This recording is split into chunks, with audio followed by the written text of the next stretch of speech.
Hasta donde hemos podido avanzar en este curso,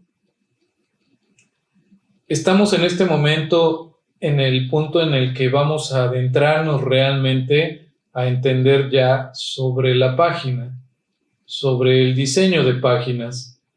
Como puedes recordar, o como podrás recordar, comenzamos hablando en principio de la lectura y eso nos llevó a las letras y de las letras pues entendimos palabras, sabemos que las palabras constituyen oraciones, las oraciones forman párrafos y sobre este asunto del párrafo dedicamos algún tiempo para entender los detalles que debemos procurar para cumplir con el propósito que todo producto editorial tiene, que es el de que los lectores recorran con agrado e interés el contenido de la publicación, que se motiven a llegar hasta el final del mismo y no abandonen. Ese es el propósito de prácticamente todos los productos editoriales que se desarrollan.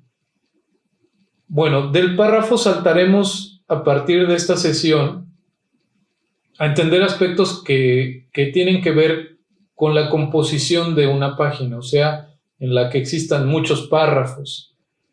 Enseguida de eso, hablaremos en otras sesiones de las páginas, de las varias páginas, y de ahí partiremos a entender ya sobre productos editoriales, es decir, cómo se diseña un libro, cómo se diseña una revista, qué tendremos que tener en cuenta para las publicaciones digitales, cómo se diseña una publicación digital.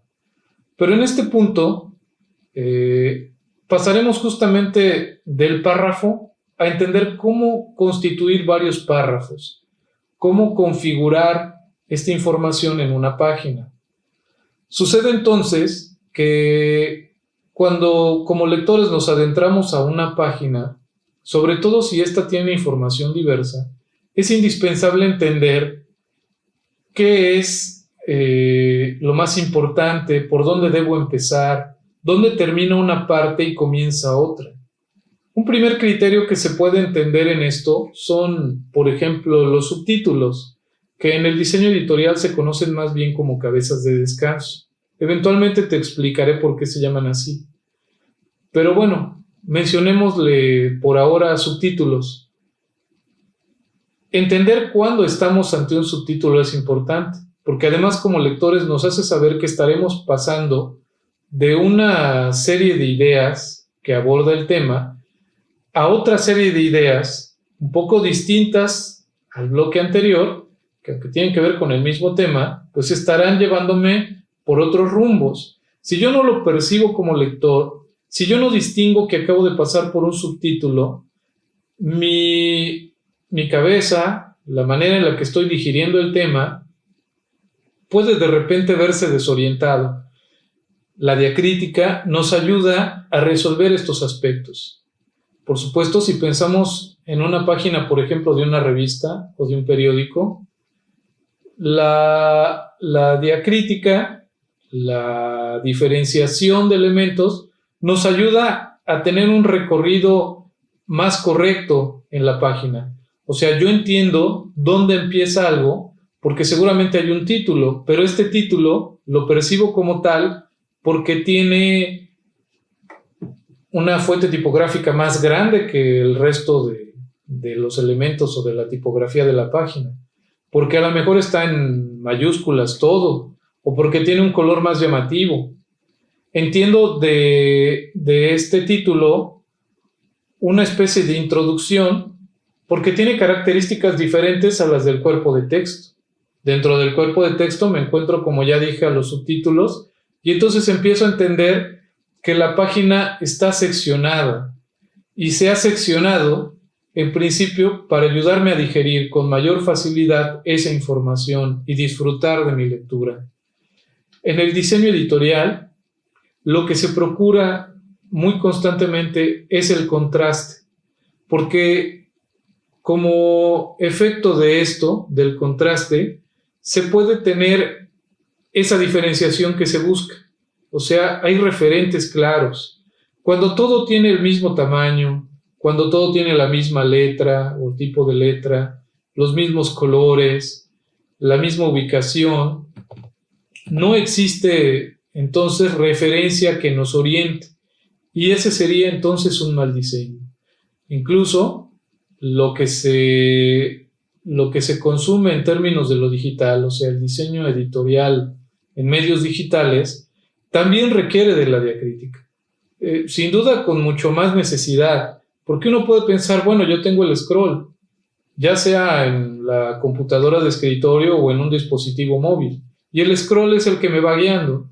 Claro, pero debemos ver al lector no como el que ve, sino como el que lee. Entonces eso es algo sumamente importante. O sea, hay mucha diferencia entre ver y leer. Cuando leemos, resolvemos en nuestro cerebro un acto diferente. O sea, nuestra función es distinta a la de solo ver.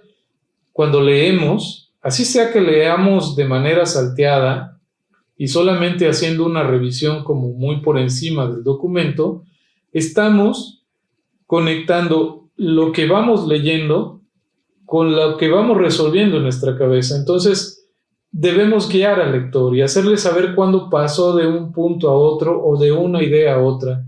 Mucho más incluso si solo se está, digamos, haciendo una revisión general del documento sin concentrarse en una lectura, porque esos referentes que se tienen, esas distinciones que se ven, pues ayudan al lector a hacer una revisión todavía más inmediata o más práctica. La diacrítica tiene esa finalidad.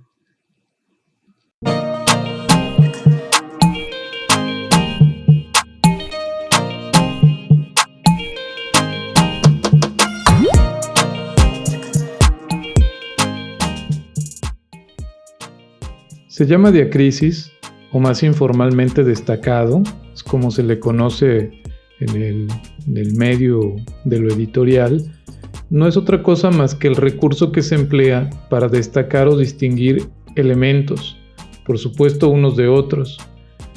Esta voz está relacionada con el adjetivo diacrítico, de ahí el nombre de diacrisis, que significa que sirve para distinguir, y más específicamente según el diccionario de la Real Academia Española, puede entenderse este concepto como todo aquel recurso que sirve para dar a una letra o a una palabra algún valor distintivo.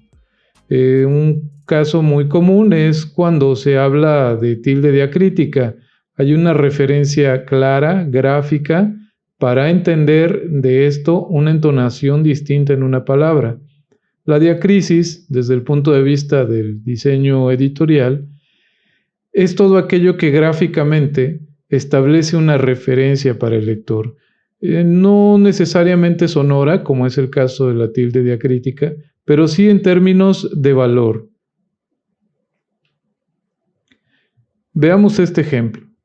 Tenemos una doble página, es un texto único, es decir, no hay 2 artículos en esta doble página o 3 artículos, es solo uno, pero nosotros como lectores podemos distinguir referencias que nos ayudan a digerir esta información con una fluidez más clara que si estuviera esto con ninguna diacrisis, es decir, donde todo tuviera el mismo valor, de tal forma que distinguimos en la parte de arriba unos textos que a razón de su posición, de la tipografía utilizada, de los espacios que hay alrededor de ella, entendemos que son palabras que no tienen que ver con el cuerpo de texto, con el contenido de la nota en sí.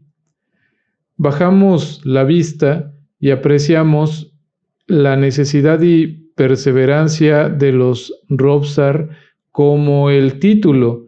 Lo entendemos así porque hay un criterio de diseño distinto en estas palabras que el que se puede ver en otras partes de la doble página. Eso es la diacrisis.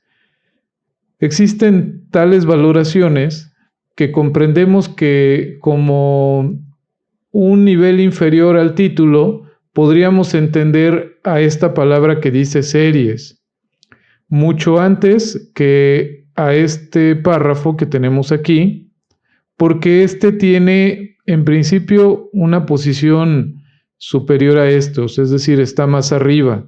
Además, es más distintivo porque tiene un fondo de color y esto tiene además una letra más pequeña. Entonces podemos, sin mucho problema, incluso entender cuál es el orden en el que debemos ir revisando los elementos en la página.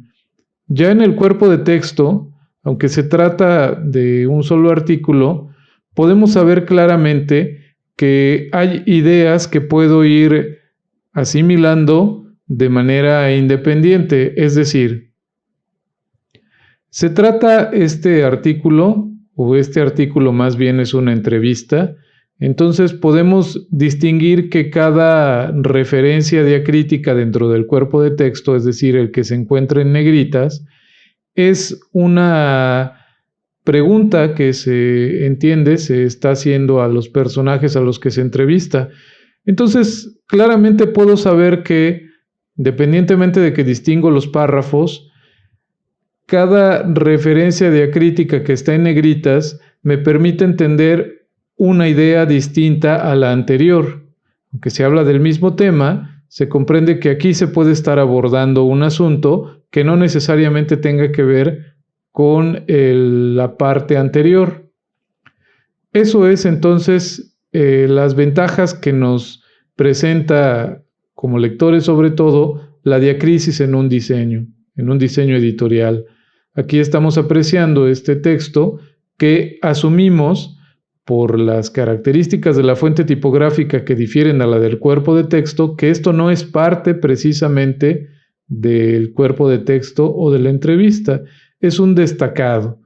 Entonces, como refería a la definición que vimos en el cuadro anterior, la diacrisis puede entenderse también como diferenciación, como distintivo o destacado, como ya bien comento, se conoce en el argot del diseño editorial. Entonces es común escuchar que el editor pueda señalarnos que el texto que tenemos establecido entre comillas debe ser un destacado.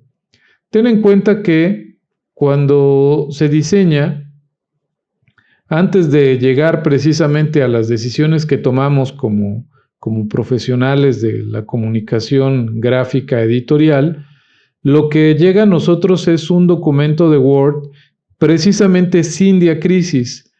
Hay referencias que el editor puede darnos, por ejemplo, título 2 puntos y enseguida venir el texto que debe diseñarse con el criterio de título, o bien probablemente el editor haya puesto todo este texto pegado en ese documento de Word, pero el diseñador, al entender sobre este concepto del que estamos hablando, asume que debería, convenientemente para el lector, establecer una diacrisis en las preguntas y facilitarle las cosas.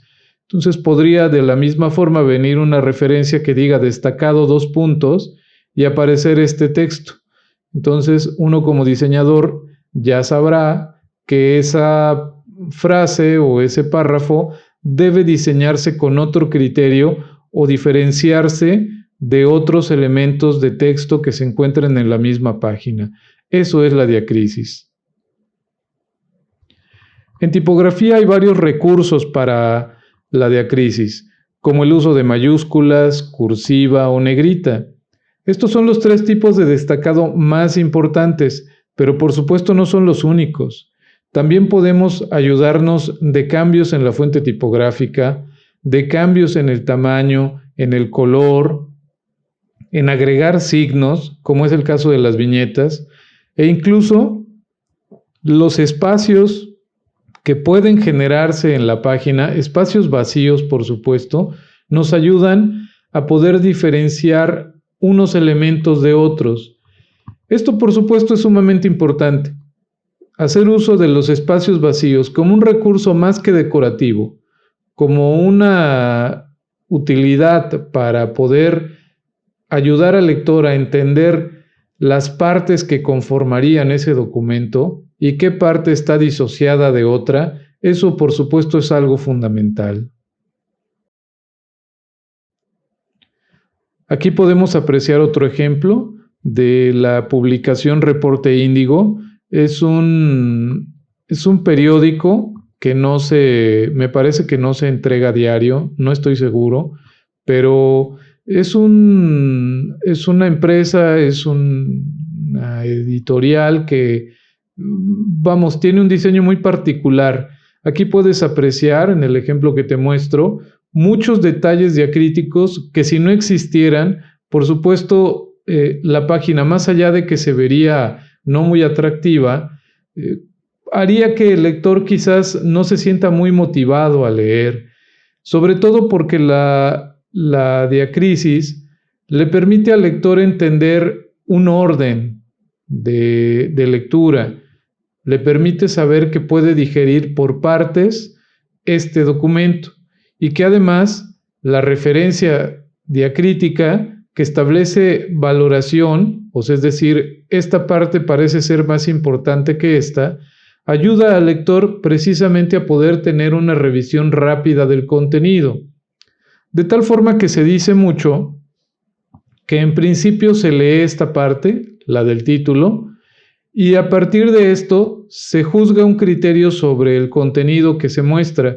El lector, a partir del título, podría quizás ya emitir un juicio y decidir si le interesa leer este artículo o no.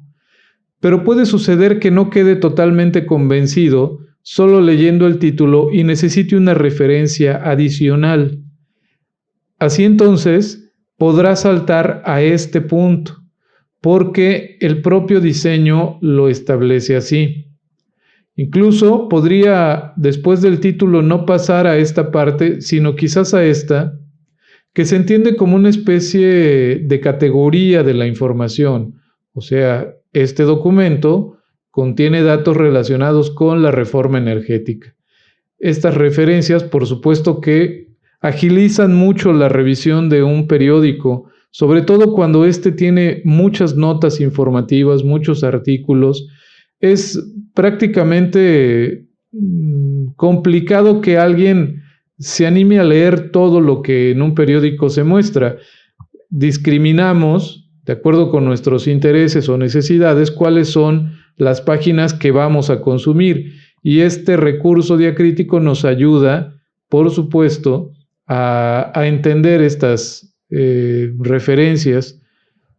Si después de haber leído esta parte aún no hay un convencimiento claro de si debe leerse este artículo o no, podríamos pasar aquí.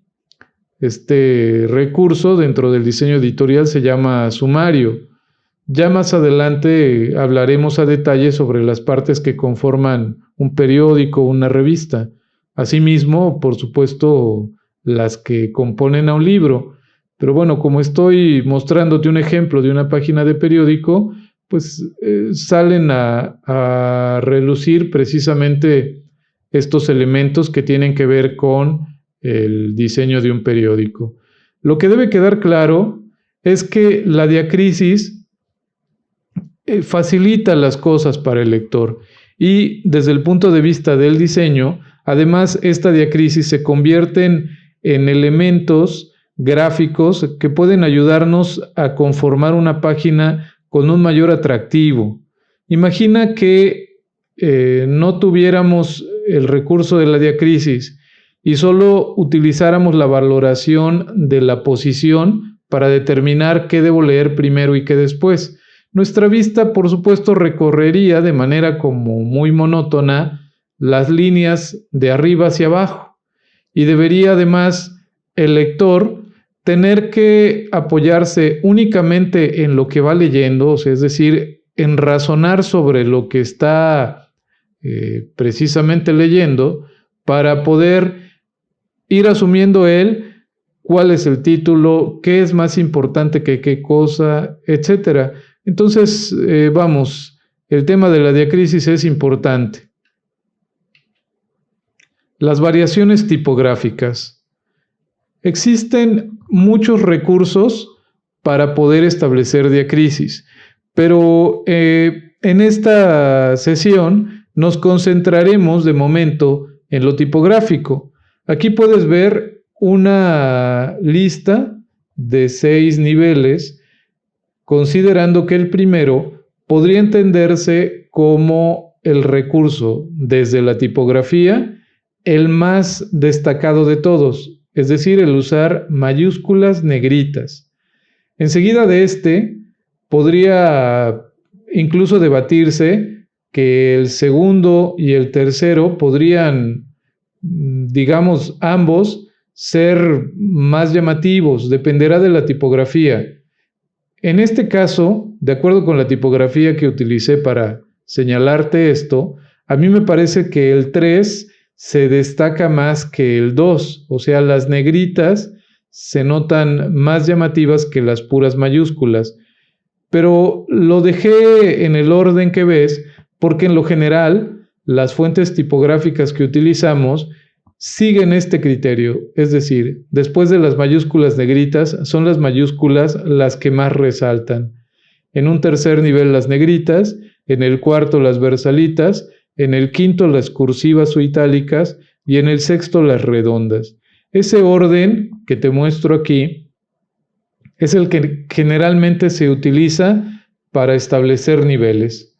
Si tuvieras que diseñar un documento que tuviera muchos niveles de subtítulos, podrías entonces hacer uso de estas referencias. El cuerpo y los espacios. Vamos a entrar un poco en práctica. Vamos a ver ya dentro de un texto como el que te muestro aquí, qué efecto surte cada uno de los recursos que te acabo de mencionar. Además, sumaremos también el tema de los espacios. Los espacios, como te mencioné anteriormente, son también un recurso que ayuda a la diferenciación. Vamos a revisarlo.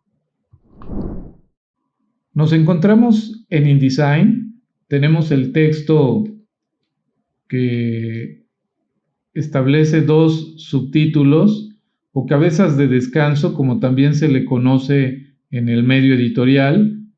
Vamos a poner este primer recurso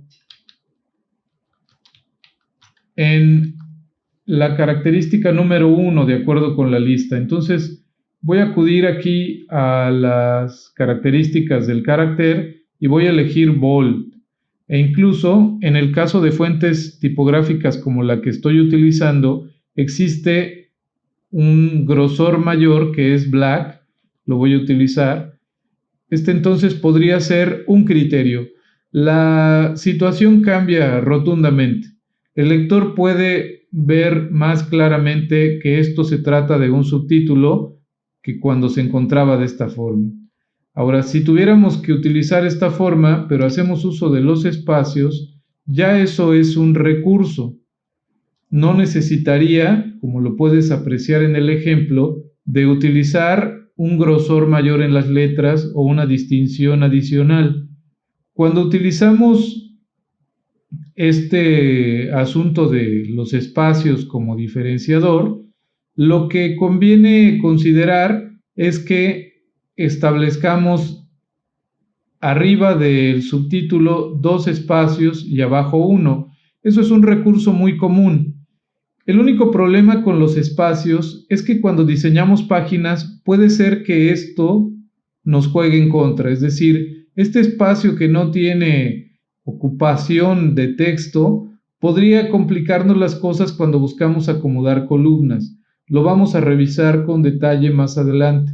Pero por ahora puedo decirte que en el caso sobre todo de libros, conviene mucho dejar 2 espacios arriba del subtítulo y 1 abajo. Eso además nos abre la posibilidad de establecer un segundo nivel jerárquico. Lo veremos también en un momento. Pero bueno, regresando al punto, arriba he establecido las mayúsculas negritas. Aquí voy a establecer solo mayúsculas. Voy a reducir o eliminar los espacios que había generado para que pueda notarse la diferencia. Tenemos otro nivel que es el de las negritas. Vamos a regresar esto en altas y bajas y vamos a utilizar de las negritas. En esta fuente tipográfica que estoy utilizando, como lo mencioné hace un momento, las negritas son más dominantes que las mayúsculas. Entonces, bueno, en esta situación, por supuesto que cambiaría el orden. Lo importante es entender que tenemos todos estos recursos disponibles. Voy a regresar a normal y voy ahora a utilizar las versalitas. Como puedes ver, hay una diferenciación un poco más clara, pero no tan llamativa. Es decir, solo cuando estás concentrado en la lectura y estás precisamente resolviendo ese acto, el de leer, es cuando distingues la diferenciación. Pero en un primer golpe de vista, esta anomalía es un poco tímida. Podemos en todo caso mezclar y considerar las versalitas con lo bold, pero todo esto, pues es decir, estos criterios de valorar si debe ir en negritas, en mayúsculas con negritas, en versalitas, todo esto debe estar a juicio de la apreciación que tengas con la fuente que has decidido utilizar. Quiero dejar claro que cada fuente presenta situaciones diferentes. Su diseño, el de la tipografía que has elegido, sin duda jugará un papel muy importante y siempre tendrás que hacer pruebas que te permitan a ti estudiar con claridad qué te conviene hacer y qué tanta distinción quieres darle a los elementos de una página. El menos favorecido, por supuesto, podría ser el de los textos en altas y bajas. Y me parece que ese es un nivel que poco debemos usar. El que deberíamos considerar como límite inferior debería ser el de las itálicas. Entonces voy a poner esta fuente normal en itálica y me parece que este en todo caso tendría que ser el último nivel al que debamos recurrir. No recomiendo, para el caso por lo menos de los subtítulos, utilizar básicamente la misma fuente.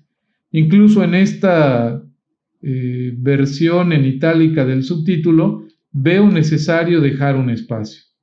Pero recuerda, los espacios, y lo entenderás en sesiones posteriores, son factores con los que podemos batallar al momento de conformar columnas. Vamos al siguiente nivel.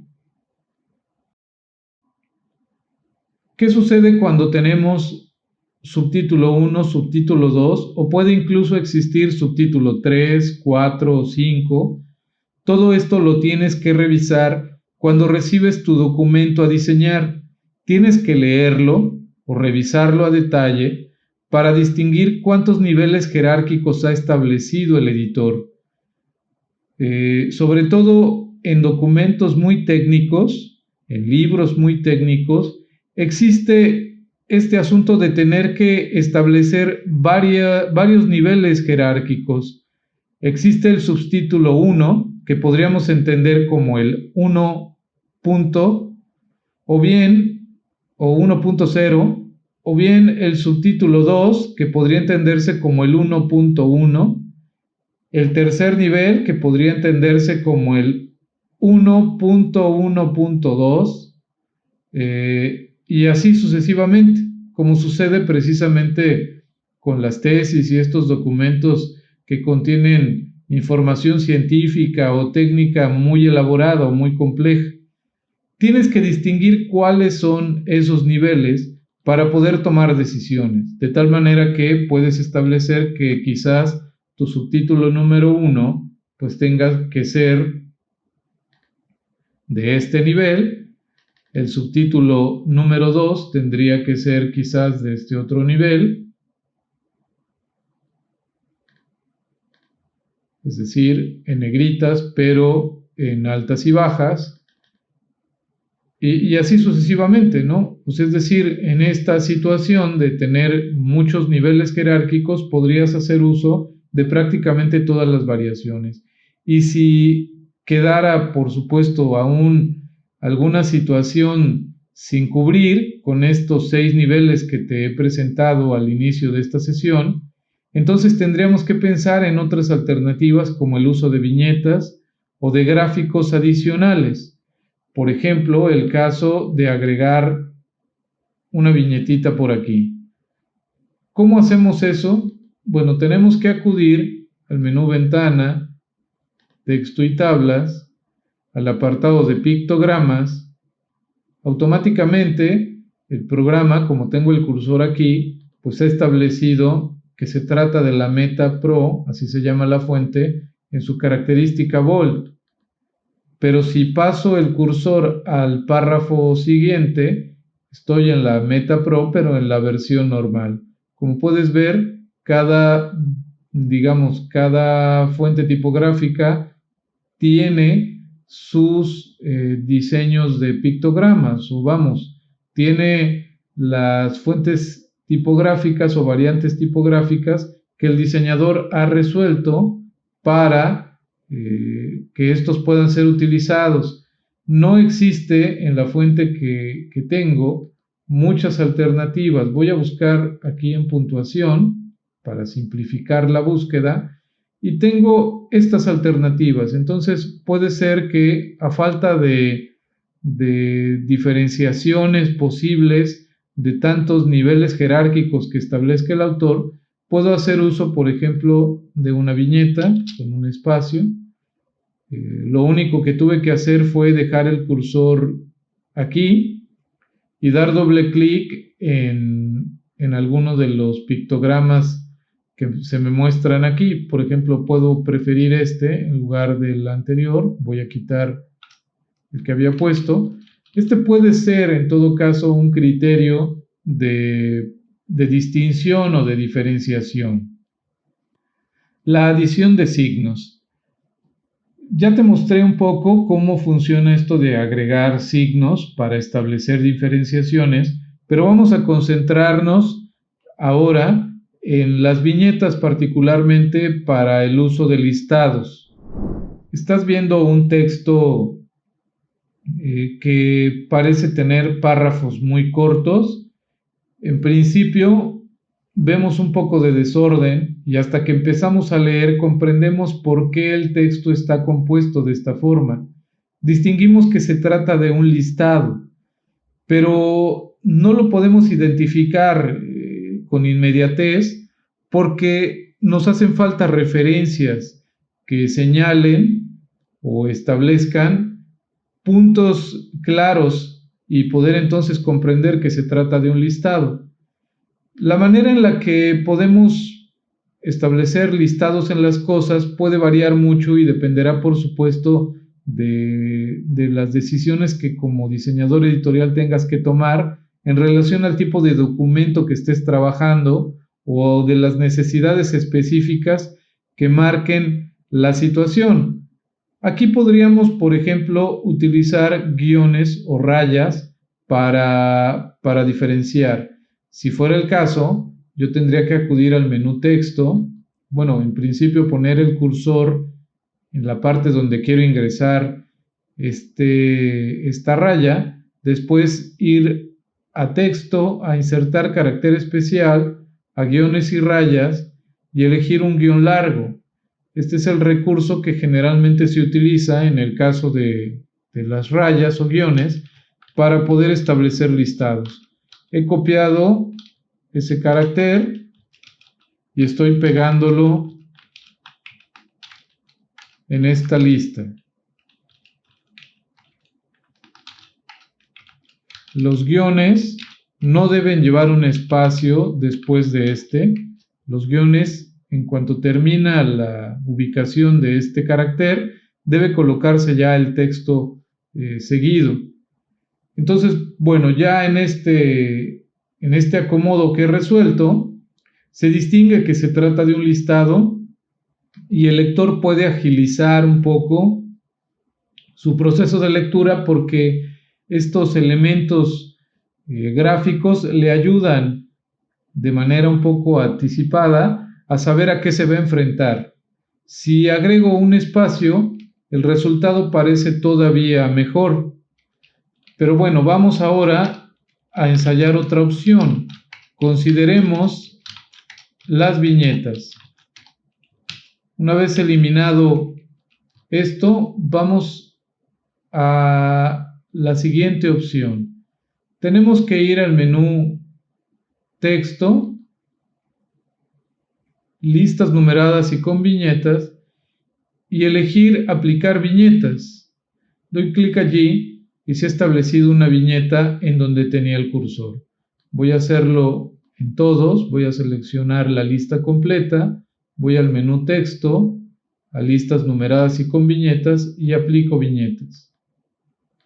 Ahí puede verse que el listado ahora muestra un gráfico distinto al inicio. ¿Qué pasa si no me agrada totalmente este gráfico o si quiero otro distinto? Por situación de diferenciación. Imaginemos que este criterio, el segundo en la lista, está subordinado al primero. Por supuesto que no podría o debería dejarlo con el mismo tipo de viñeta. ¿Cómo cambiar las viñetas?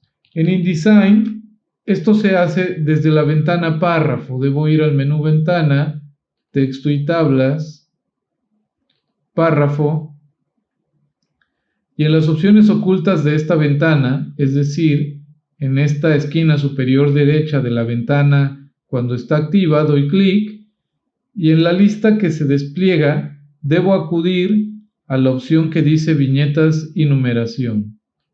Doy clic allí, y tengo entonces unas opciones ya establecidas aquí en esta ventana. Puedo cambiar dando clic en cualquiera, pero incluso puedo agregar más si voy a la opción que dice Añadir. Esto me lleva a los caracteres de la fuente tipográfica que tengo seleccionada. Aquí se puede ver. Aparece también el estilo de la fuente y aquí puedo elegir cualquier criterio que me interese establecer como viñeta. Por ejemplo, este que tengo aquí. Lo selecciono, le doy Añadir, le doy OK y aparece entonces ya en estas casillas. Voy a seleccionar este y tengo ya mi viñeta resuelta. La ventaja con esto es que estas viñetas acompañarán al texto en todo momento. Es decir, si doy un espacio más, pues estas viñetas no se despegan, del texto. De hecho, si quisiera hacerlo, no puedo seleccionarlas de forma independiente. ¿Qué hacer cuando no quiero viñetas? Voy a seleccionar estas dos líneas que me interesa que no tengan viñetas. Voy a ir al menú Texto, a Listas numeradas y con viñetas y aplico Quitar viñetas y entonces ya no se ven. Bueno, estos son los recursos con los que contamos para establecer diferencias dentro del texto en una página, para ayudar al lector a poder comprender de forma más inmediata o más clara qué es lo que va a digerir. En el caso de lo que estamos viendo en la pantalla en este momento, las viñetas le ayudan al lector a saber que se encontrará con un listado y le permitirá visualmente ubicar de manera más inmediata estas partes de la lista. En cuerpos de texto, el uso de estas variaciones, de estas distinciones o diacrisis, le ayuda al lector a entender cuándo va a pasar de una idea a otra y, bueno, en otros casos, a incluso distinguir qué forma parte del cuerpo de texto, qué forma parte de un sumario, cuál es el título, etc. Bueno, la diacrisis es entonces un recurso sumamente importante y, bueno, necesitamos aplicarlo, por supuesto, de forma adecuada. Espero que te haya gustado la clase. La sesión que acabamos de tener, vamos a ir sumando este conocimiento, el de esta sesión, con el de las posteriores. Bueno, ya vamos a pasar al punto de entender cómo diseñar páginas. Que tengas muy buen día. Bye.